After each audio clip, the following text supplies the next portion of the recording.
வணக்கம், நான் Lakshmi. Welcome to post market report. இங்கே 3ஆம் தேதி டிசம்பர் நிஃப்டியோட high price, low price, closing price இதை வச்சு pivot point, 3 resistant level, 3 support level கண்டுபிடிச்சிருந்தோம். இந்த லெவல்ஸ் நமக்கு ட்ரேடிங்கில் எந்த அளவுக்கு ஹெல்ப் பண்ணியிருக்குன்னு பார்க்கலாம். இங்கே நம்ம பார்த்துட்டு இருக்கிறது 5 நிமிஷம் சார்ட்டு.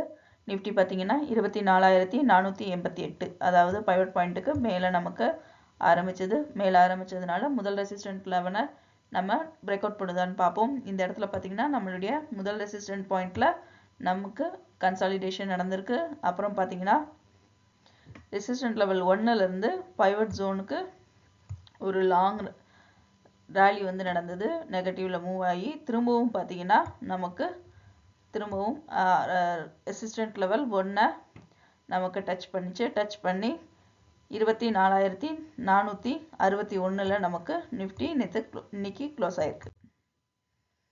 இங்கே நம்ம பார்த்துட்டு இருக்கிறது 1 ஹவர் சார்ட்டு. இங்கே நம்ம 2 சேனல் போட்டிருக்கோம். இந்த இதில் பார்த்தீங்கன்னா இன்னைக்கு நம்மளோட நிஃப்டி இந்த சேனலில் நெக்லைனில் நமக்கு இருக்குது. அதாவது நம்மளோட support level and resistant level இதில் பார்த்தோம் அப்படின்னா ஹை லெவல் பார்த்தீங்கன்னா 24,573 நமக்கு 24,500 நமக்கு பிரேக் அவுட் பண்ணிருச்சு. அடுத்த லெவல் 24,750 வரைக்கும் போகுதா அப்படிங்கிறத நம்ம பார்க்கணும். இந்த லெவலுக்கு அதுக்கப்புறம் இந்த லெவலையும் பிரேக் அவுட் பண்ணிச்சுன்னா அடுத்து 25,000 வரைக்கும் போகுதான்னு பார்க்கணும். இப்போ பார்த்தீங்கன்னா கரெக்டாக நமக்கு இந்த நெக்லைனில் நிற்கிறதுனால திரும்ப பவுன்ஸ் பேக் ஆகுதா இல்லை இந்த லெவலை பிரேக் அவுட் பண்ணி மேலே போகுதா அப்படிங்கிறத நம்ம கவனமாக கவனித்து நம்மளோட ட்ரேடிங் டெக்னிக்ஸையும் அதுக்கேற்ற மாதிரி அமைச்சுக்கணும். மேலும் லோ லெவல் பார்த்தீங்கன்னா 24,366 நம்மளுடைய சப்போர்ட் லெவலை ரீச் பண்ணலை.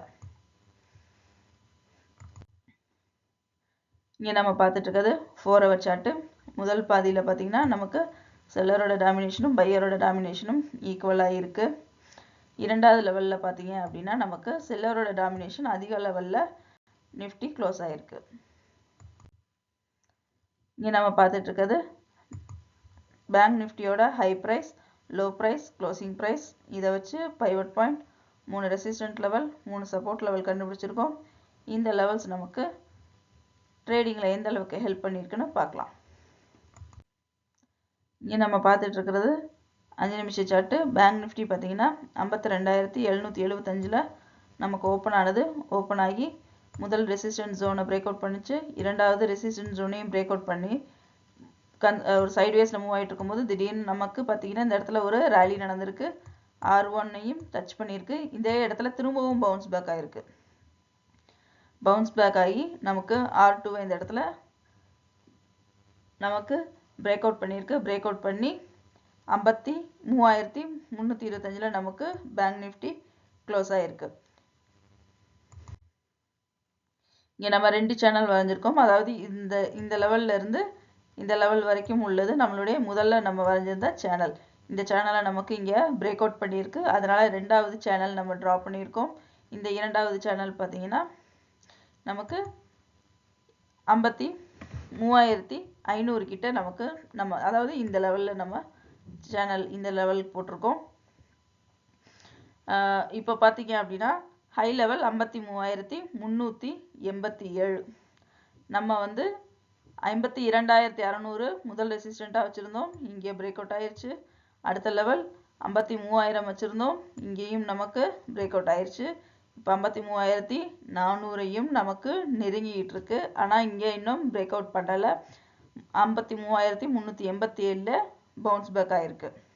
இப்போ இந்த லெவலையும் பேங்க் நிஃப்டி நமக்கு பிரேக் அவுட் பண்ணி மேலே போச்சுன்னா கண்டிப்பாக ஆல் டைம் ஹையை டச் பண்ணுறதுக்கு அதிக வாய்ப்பு இருக்குது.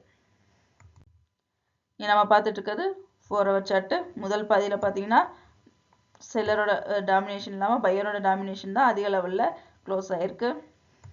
பேங்க் நிஃப்டி க்ளோஸ் ஆகும்போது பார்த்தீங்கன்னா நமக்கு பாசிட்டிவில் இருந்தாலும் செல்லரோட டாமினேஷன் கொஞ்சம் அதிக லெவலில் நமக்கு க்ளோஸ் ஆகிருக்கு. மீண்டும் அடுத்த வீடியோவில் சந்திப்போம். நன்றி, வணக்கம்.